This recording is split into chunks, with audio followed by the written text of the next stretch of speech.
پاکستان میں بیسیکلی جو کچھ بھی ہو رہا ہے نا وہ اپریل 2022 کا نتیجہ ہے۔ پاکستان مسلم لیگ نون کی طرف سے بار بار یہ اصرار کیا جاتا تھا کہ ترازو کے دونوں پلڑے برابر کیے جائیں، اور ترازو کے پلڑے برابر کرنے کا مطلب یہ تھا کہ عمران خان صاحب کو گرفتار کر کے نااہل کیا جائے۔ تو یہ جو آج ہم نے عمران خان کی گرفتاری دیکھی ہے، آپ اس کو یہ کہہ سکتے ہیں کہ پاکستان مسلم لیگ نون کے بیہیسٹ پہ ہوئی ہے۔ جب عمران خان صاحب کو گرفتار ہوتا ہوا دیکھتے ہیں تو پتہ ہی چلتا ہے کہ گرفتار تو رینجر کرتے ہیں، لیکن ان کے اوپر مقدمہ جو ہے وہ ایک نیب کا ہے۔ یہ بالکل جو کچھ ہو رہا ہے انپریسیڈنٹڈ ہے۔ واقعات کا جو تسلسل ہے، جو واقعات کی ترتیب ہے، وہ کوئی اور کہانی سنا رہی ہے۔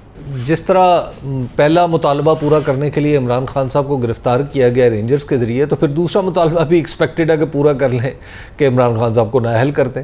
کیا کوئی اس پوری قانونی کارروائی کو واقعی قانونی مان رہا ہے؟ کیا عمران خان صاحب کی گرفتاری کے صدمے سے ہمارا یہ نظام نکل پائے گا؟ حالات ایسے ہیں کہ میری آپ سے درخواست ہے کہ اس گفتگو کو یہاں ختم کر دیں۔ اس کی وجہ یہ ہے کہ اس سے آگے بولتے ہوئے میری زبان لڑکھڑائے گی اور اس کو چلاتے ہوئے آپ کے پر جلیں گے۔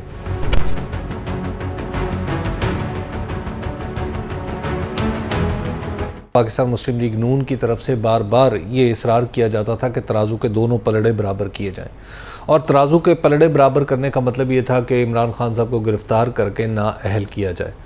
تو یہ جو آج ہم نے عمران خان کی گرفتاری دیکھی ہے، آپ اس کو یہ کہہ سکتے ہیں کہ پاکستان مسلم لیگ نون کے بیہیسٹ پہ ہوئی ہے۔ اس کی وجہ یہ ہے کہ پچھلے کئی دفعہ محترمہ مریم نواز صاحبہ بھی یہ بات کر چکی ہیں اپنے جلسوں میں کہ جناب عمران خان کو گرفتار کرنا چاہیے، بلکہ ایک موقع پر تو انہوں نے باقاعدہ طور پر رانا ثناء اللہ صاحب کو کہا تھا کہ ایک پریس کانفرنس میں کہ آپ انہیں گرفتار کریں، تو لیکن اس وقت فوری طور پر تو گرفتار نہیں ہوئے، تو لیکن ایک مطالبہ تو موجود تھا۔ اس کے بعد پھر باقاعدہ طور پہ جیسے ایک آپ دیکھ لیں کہ پچھلے چند دن میں جس طرح صورتحال ڈیولپ ہوئی ہے کہ آصف علی زرداری صاحب آ گئے، انہوں نے اچانک کہا جی کہ عساکر پاکستان کی عزت کا محافظ تو میں ہوں۔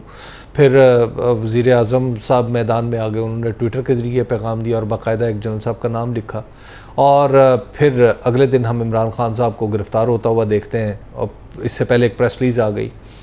اور جب عمران خان صاحب کو گرفتار ہوتا ہوا دیکھتے ہیں تو پتہ ہی چلتا ہے کہ گرفتار تو رینجر کرتے ہیں، لیکن ان کے اوپر مقدمہ جو ہے وہ ایک نیب کا ہے۔ تو یہ تو ایک صورتحال ہمیں سامنے نظر آ رہی ہے کہ نیب کا کیا مقدمہ ہے اور عبدالقادر ٹرسٹ کا کیا معاملہ ہے۔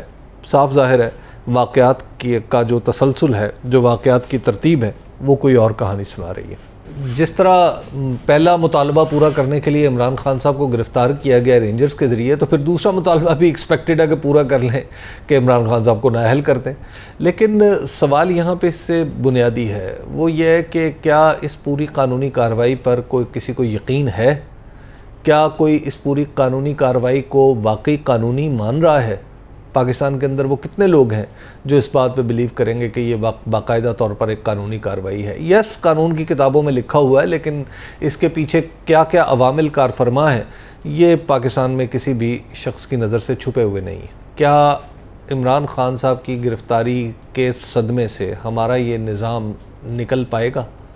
یہ سوال ہے جس پر غور ہونا چاہیے، اور اس وقت تک جو اطلاعات ہیں وہ کچھ زیادہ خوشکن نہیں ہیں۔ مطلب یہ گرفتاری پہلے جب بھی گرفتار ہوتے رہے پولیٹیکل لیڈر، یہ اس طرح کی گرفتاریوں میں سے گرفتاری ثابت نہیں ہو پا رہی۔ یہ بالکل جو کچھ ہو رہا ہے انپریسیڈنٹڈ ہے۔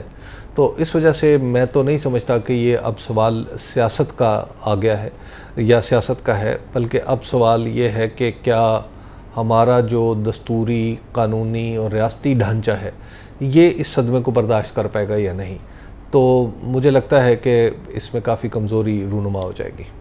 پاکستان میں بیسیکلی جو کچھ بھی ہو رہا ہے نا وہ اپریل 2022 کا نتیجہ ہے۔ دراصل آپ اگر دیکھیں تو سچویشن وہیں کی وہیں اٹکی ہوئی ہے۔ اپریل 2022 سے ہم آگے نہیں نکل پا رہے۔ ہم گزشتہ ایک سال میں چونکہ وہیں پہ اسی پولیٹیکل تصادم میں گرفتار ہیں جو اپریل 2022 میں جنم لیا تھا۔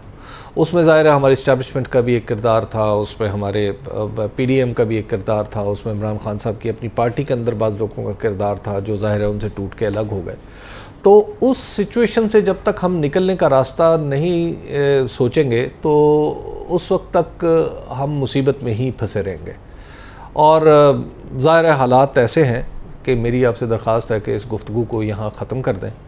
اس کی وجہ یہ ہے کہ اس سے آگے بولتے ہوئے میری زبان لڑکھڑائے گی اور اس کو چلاتے ہوئے آپ کے پر جلیں گے، تو لہٰذا اس کو یہیں ختم کر دیں۔